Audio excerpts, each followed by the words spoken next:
Cœur de patrimoine, Cédric Decoeur. Et on poursuit bien évidemment notre voyage au cœur de votre patrimoine et on accueille ce matin Antoine Andréani. Bonjour.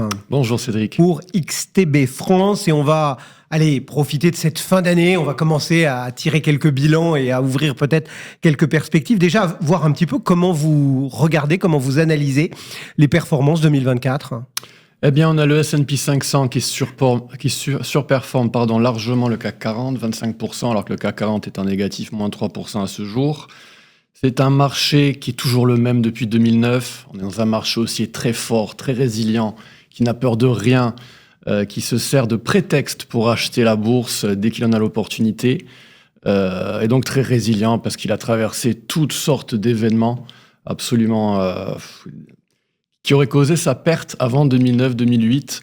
Donc on a tout eu, je ne vais pas tout vous refaire. Non, ouais. On a eu la pandémie, l'équivalent d'une troisième guerre mondiale économique synchronisée partout. On a une hausse des taux, de l'hyperinflation. Et donc ce marché est très fort et il est soutenu par 3 moteurs, grosso modo. Premier moteur, c'est le thème de l'intelligence artificielle qui a lancé Nvidia au zénith. Nvidia qui est à présent à 3700 milliards de capitalisation. Et donc ce moteur est très puissant depuis octobre 2023 et donc voilà, chaque année pourrait être un petit peu la même. Deuxième moteur, c'est la confiance qu'ont les investisseurs dans la politique des banquiers centraux, notamment de Powell. Donc voilà, les banquiers centraux, ils accompagnent une inflation qui est déclinante, qui diminue. Et le troisième moteur, on n'en parle pas souvent, ce sont toujours les poches de liquidités qui ont été injectées pendant la pandémie. Donc, il y avait 9 000 milliards d'injectés. Il y en a peut-être un tiers qui continuent de se promener et donc qui sont partis se loger dans Nvidia notamment. Quand on vous écoute, on a l'impression effectivement qu'il y a des forces dingues sur ces marchés. Oui. Et que, effectivement, ils ont tout vu. Aujourd'hui, qu'est-ce qui pourrait encore influencer les indices de nature à changer peut-être un peu la donne ou pas? Il y a quelque chose où on se dit finalement, ce marché, tout ce que vous venez de décrire, il forge le marché pour encore des mois ou des années.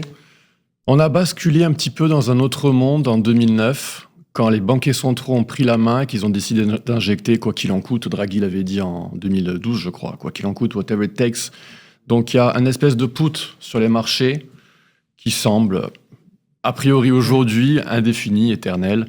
Et donc les investisseurs ont une grande confiance dans ces marchés. Également parce qu'ils savent que voilà, les devises ne cesseront de baisser. Donc ils achètent de l'or, ils achètent des actions. On est dans ce qu'on appelle un boom inflationniste. On est dans une période de croissance forte et d'inflation forte. Je prends vraiment le long terme, je recule beaucoup. Je parle au niveau de décennies, quoi. Oui. Et dans cet environnement-là, les investisseurs vont privilégier les actions. Les actions vont surperformer l'or. Et l'or va surperformer le dollar. Donc, ils vont automatiquement s'orienter vers les actions, les indices et l'or. Alors, vous avez raison de regarder ces marchés sur très longue période et on devrait aussi un peu décoller le nez parfois du guidon et des indices pour prendre un petit peu de hauteur de vue sur les marchés. Malgré tout, si on rezoome un tout petit peu, on a vu que les mouvements de taux, ils avaient un peu drivé aussi tout ça sur 2023, sur 2024. Ça va se poursuivre sur 2025. On sait que du côté de la BCE, certains choix sont faits. Bon, du côté américain, peut-être qu'il y a un soupçon de questionnement du fait de l'élection de Trump et du programme de Trump qui pourrait ramener un petit peu de pression sur les prix. Mais enfin, voilà, vous dites aujourd'hui, c'est le mouvement de taux qui va continuer un petit peu à donner le là ? Alors, il faut suivre les taux obligataires, notamment les taux en général, parce que voilà, les obligations, c'est le marché, entre guillemets, intelligent. Le marché action, il y a rien de plus bête, franchement. Faut pas croire que les traders font des choses intelligentes. Ils font des choses simples qui marchent, mais c'est pas un marché d'intellectuels, en fait. C'est vraiment un marché qui achète le creux, buy the dip, comme disent les Américains. Donc, pour répondre à votre question, il va falloir suivre les taux. Il y a les taux à 10 ans obligataires qui sont en train de nous donner une indication en ce moment. Si jamais on casse, je crois que la valeur c'est 4,48 précisément, 4,48%. Là, ça pourrait nous donner une indication de quelque chose qui pourrait être un petit peu plus inquiétante, notamment vis-à-vis de l'inflation. On a Trump qui est arrivé. Trump, c'est un phénomène. Il va faire du bien au monde, à l'économie, à la bourse éventuellement. Mais par contre, il est possible qu'il déclenche une petite inflation organique qui empêche l'inflation de baisser comme les marchés s'attendent. Oui, parce qu'il a fait toute sa campagne en tapant sur les autres qui avaient fait de l'inflation, mais quand on regarde son programme... Alors, guerre commerciale, reconduction à la frontière d'immigrés non déclarés, ceci, cela, plus... Enfin voilà, il ne manque pas de raison de gonfler un peu les prix, quoi. Alors en fait, on ne sait pas trop encore ce qui va se passer. C'est-à-dire qu'il y a le risque géopolitique qui devrait être éteint. Donc l'inflation dite géopolitique ne devrait plus exister. Cela dit, elle n'existe pas vraiment parce que les marchés l'ignorent totalement, ce risque géopolitique qui est maximal depuis octobre 2023. Ensuite, il y a l'inflation liée à l'énergie aux États-Unis. Il va relancer la production de pétrole onshore notamment, mais même offshore. Donc on devrait avoir des prix à la pompe qui baisseraient, un prix du baril qui baisserait. Et la grande inconnue, c'est comment va se comporter l'économie vis-à-vis de l'inflation. Est-ce que ça va redonner un petit coup de fouet à l'inflation ? Et dans ce cas-là, Powell pourrait être un petit peu les fesses entre deux chaises, avec d'un côté Trump qui lui dit il faut baisser l'inflation, il faut baisser les taux, directeur, et d'un autre côté oui mais je peux pas, l'inflation ne refuse de baisser, peut-être même qu'elle remonte. Donc ça va être, je pense, un des thèmes de 2025. Comment Powell va réagir ? On sait que Trump va avoir un petit peu plus la main mise sur la Fed. Il veut même créer des lois qui lui permettraient d'éjecter le chairman si besoin. Donc voilà, ça c'est un petit côté suspense pour 2025. Alors justement, quels sont un peu vos scénarios ? Parce que tout le monde bâtit un petit peu sa gamme. Vos scénarios pour 2025, c'est quoi ? Alors, on est dans une tendance haussière très très forte. Là, je parle vraiment même en période haute. C'est un marché vraiment très fort. Donc il ne faut surtout pas le négliger. Sinon, on reste sur la touche. Et ça peut être très, très frustrant d'être sur la touche. Il faut être vraiment très patient, attendre les bonnes corrections. Donc moi, j'ai deux scénarios. Premier scénario, on continue comme en 2024, on continue comme les années précédentes. C'est le scénario qui est à privilégier tant qu'on n'a pas des signaux, des indicateurs qui nous prouvent le contraire. Deuxième scénario, y a un indicateur qui est super intéressant, qui est super simple à comprendre. C'est que dès que la Fed, ou la BCE, mais dès que la Fed débute sa baisse de taux à partir de niveaux de taux directeur assez élevés, 5-6%, dès qu'elle la débute, en fait, cette baisse, eh bien, on a un pic dans les actions qui est soit imminent, soit déjà effectif. Et en général... Donc là, il faut commencer à... Il faut regarder cet indicateur. Et en moyenne, dans l'histoire, depuis la crise de 29, on a une durée de vie, en fait, de ce marché qui est de 1 an, 12 mois, et une performance moyenne de 11%. Donc ça, c'est intéressant à savoir. Peut-être que ce marché aussi, il a une durée de vie encore limitée. Autre indicateur intéressant, ça c'est un petit peu plus technique, c'est l'inversement de la courbe des taux, donc la différence entre les taux obligataires à 10 ans et à 2 ans, donc c'est un petit peu un différentiel entre le risque long terme et court moyen terme. Eh bien, on a cette courbe qui s'est inversée, qui est en train de remonter, et en général, quand elle dépasse le seuil des 0,35%, eh bien, on a une récession et un marché baissier qui est accompagné de cette récession. Donc voilà des indicateurs intéressants et liés au taux. Ouais. Vous nous avez dit tout à l'heure, parce que voilà pour les scénarios, mais vous nous avez parlé tout à l'heure, par exemple, d'NVIDIA. Aujourd'hui, on reste basé sur tout ce qui est IA, etc.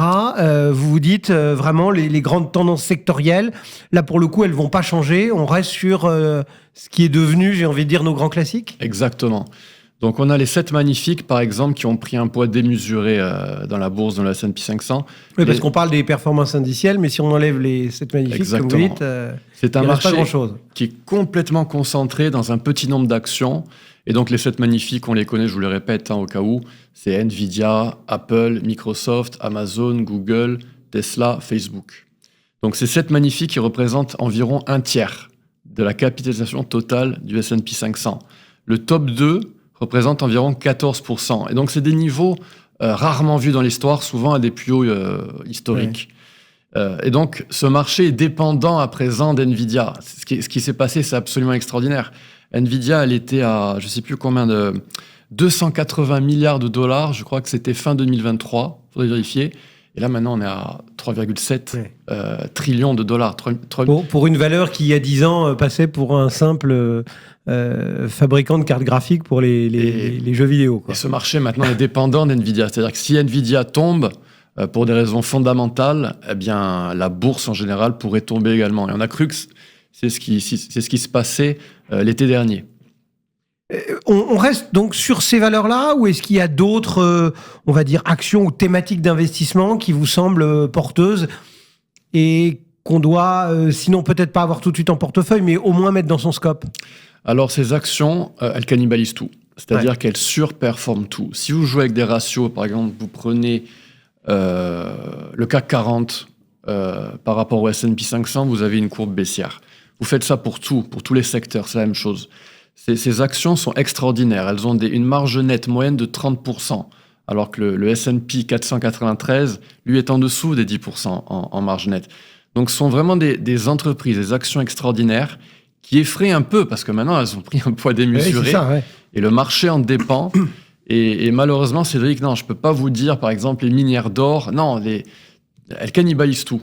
Elles ont pris le dessus et elles risquent de continuer de surperformer jusqu'à ce qu'éventuellement elles basculent en mode bulle et que ça éclate. Bon, il n'y a pas que le marché action, il y a d'autres actifs qui font beaucoup parler d'eux, et plus singulièrement, depuis notamment la réélection de Donald Trump, il y a le Bitcoin et les cryptos, mais le Bitcoin plus singulièrement.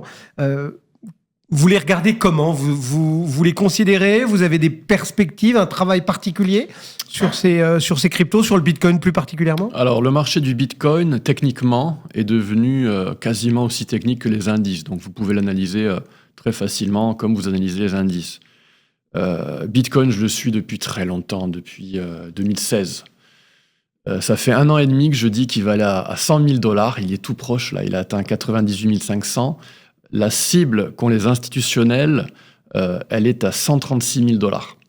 Ah oui, 136 000, c'est très précis. Quand je dis ça, c'est que les institutionnels utilisent des logiciels algorithmiques décentralisés, quasiment indépendants.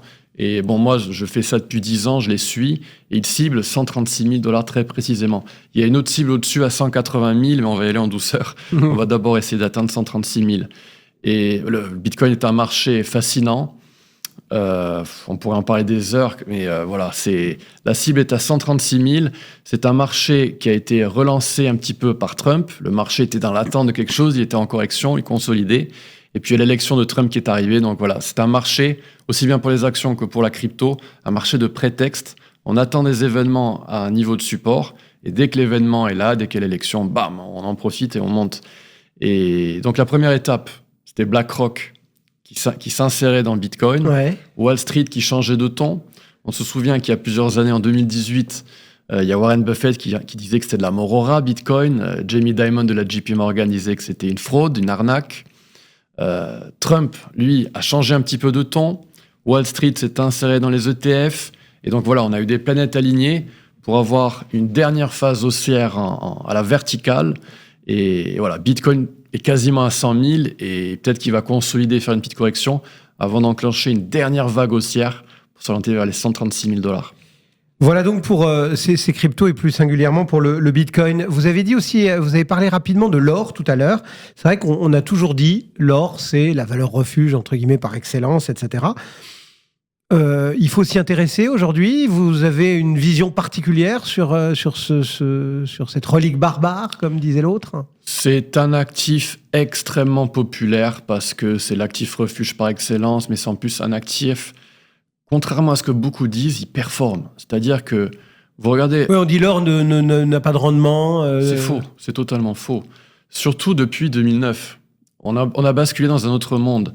Donc depuis 2020, je vous le disais tout à l'heure, on est entré dans un monde, un boom inflationniste dans lequel les actions surperforment l'or et l'or surperforme le dollar.